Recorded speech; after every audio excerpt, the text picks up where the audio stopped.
In August 2016, Samsung unveiled what was supposed to be the most important smartphone in its history. The Galaxy Note 7 was announced as the company's definitive answer to Apple's iPhone, a device designed not just to compete, but to lead.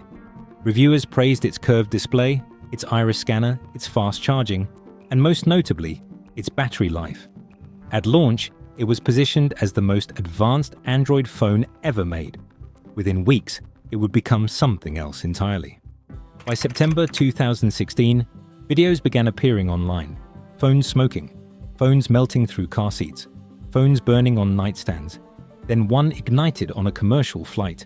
Within 2 months of launch, Samsung would recall every Galaxy Note 7 ever sold. Production would be permanently halted. The brand's most ambitious product would be erased from existence. Analysts would later estimate the total financial damage at more than $17 billion. This is the story of how Samsung's pursuit of speed turned into crisis, how a single component collapsed an entire product line, and how one of the world's most powerful technology companies learned that in high-stakes hardware, perfection is not optional. By 2016, Samsung Electronics was the largest smartphone manufacturer in the world.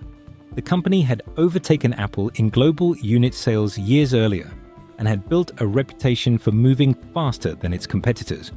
While Apple released one flagship iPhone per year, Samsung flooded the market with multiple models, variations, and form factors. Speed was not a weakness, it was the strategy. The Galaxy Note line was central to that strategy.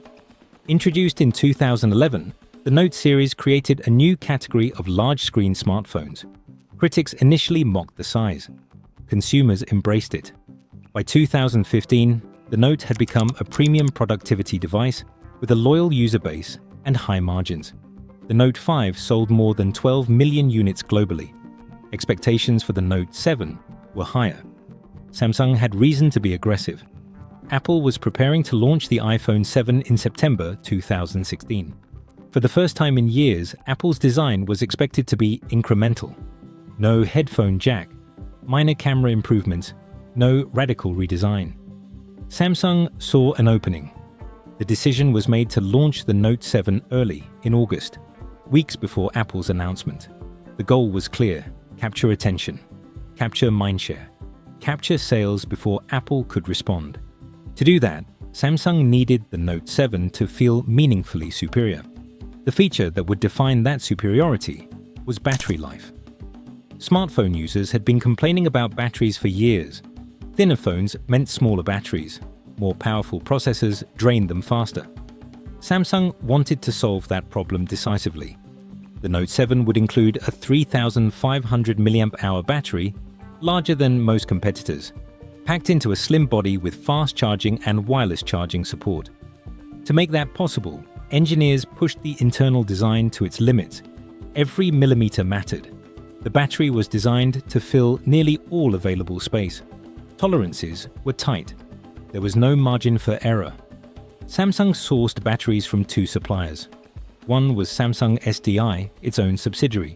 The other was Amperex Technology Limited, a Chinese manufacturer known as ATL. Using 2 suppliers was standard practice, intended to reduce risk and ensure sufficient volume for a global launch.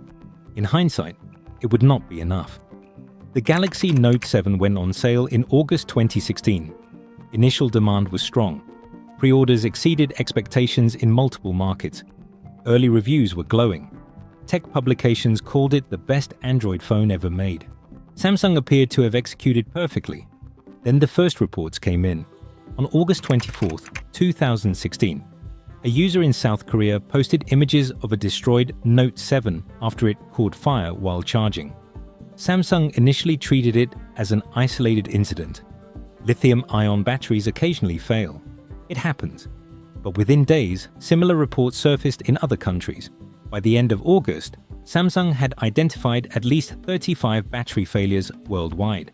The company announced it was investigating. On September 2nd, Samsung made a decision few companies are ever forced to make. They would recall the Galaxy Note 7. At the time, approximately 2.5 million units had been sold or shipped globally. Samsung halted sales and announced a replacement program. customers would receive a new Note 7 with a safe battery.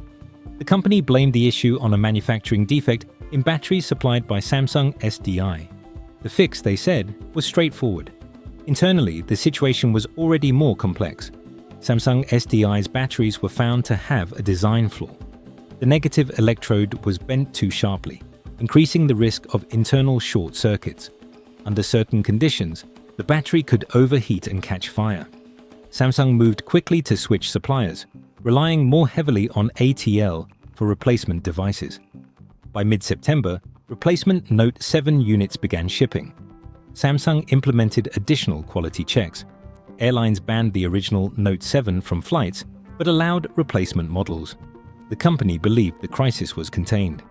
Then the replacement phones started catching fire too. On October 5, 2016, a replacement Note 7 ignited on a Southwest Airlines flight in the United States. The plane was evacuated. No one was injured, but the optics were devastating. This was no longer a limited defect, it was a systemic failure. On October 10th, Samsung took the step it had been trying to avoid. The company permanently discontinued the Galaxy Note 7. Production stopped, sales stopped. The product was declared dead. In total, Samsung recalled more than 3 million devices worldwide. Customers were urged to power them down immediately. Software updates were pushed to prevent charging and eventually disable the phones entirely. The damage extended far beyond the recall itself. Samsung estimated the direct cost of the recall at around $5 billion. That included logistics, refunds, replacement programs, and disposal. But the true cost was much higher. The Galaxy Note line was one of Samsung's most profitable products. The cancellation wiped out an entire quarter of premium smartphone sales. Analysts estimated lost operating profit of roughly $3 billion. Brand damage compounded the losses. Samsung's reputation for engineering excellence was suddenly in question. Late-night comedians joked about exploding phones. Airlines banned Samsung devices.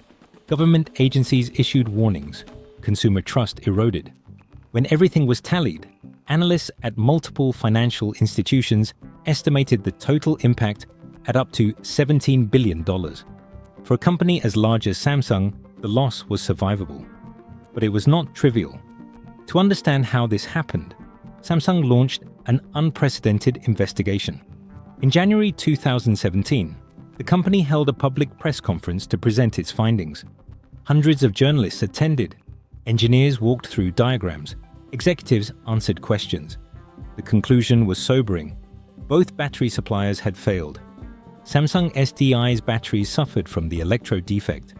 ATL's batteries, rushed into production to meet replacement demand, had their own problems. Welding defects, insufficient insulation tape, and quality control lapses created conditions where internal short circuits could occur. The root cause was not a single mistake. It was pressure. Pressure to launch early. Pressure to outdo Apple. Pressure to pack more power into less space. Pressure to scale production faster than the manufacturing process could safely support. Samsung's own internal testing had not caught the failures because the batteries passed standard industry tests. The real-world conditions of fast charging, heat, and physical stress revealed weaknesses those tests did not account for. In other words, the phone worked in the lab. It failed in reality. The competitive context matters. Samsung was not the only company pushing battery technology. Apple, Google, and others faced similar constraints, but their strategies differed. Apple, for example, prioritized conservative battery design. iPhones historically had smaller batteries than competitors, but optimized software to manage power consumption. Apple accepted shorter battery life in exchange for safety margins. Samsung chose the opposite approach. Hardware leadership was the differentiator. Bigger screens, bigger batteries, more features, faster cycles. That approach had delivered results for years, until it didn't. The Note 7 crisis forced Samsung to confront a fundamental trade-off: speed versus safety, innovation versus reliability. In response, the company implemented sweeping changes. Samsung introduced an 8-point battery safety check, including X-ray inspections and stress testing. Battery design and manufacturing processes were restructured. third-party testing was expanded. Internal approval timelines were lengthened. These changes slowed development. That was the point. The Galaxy Note brand disappeared for a year.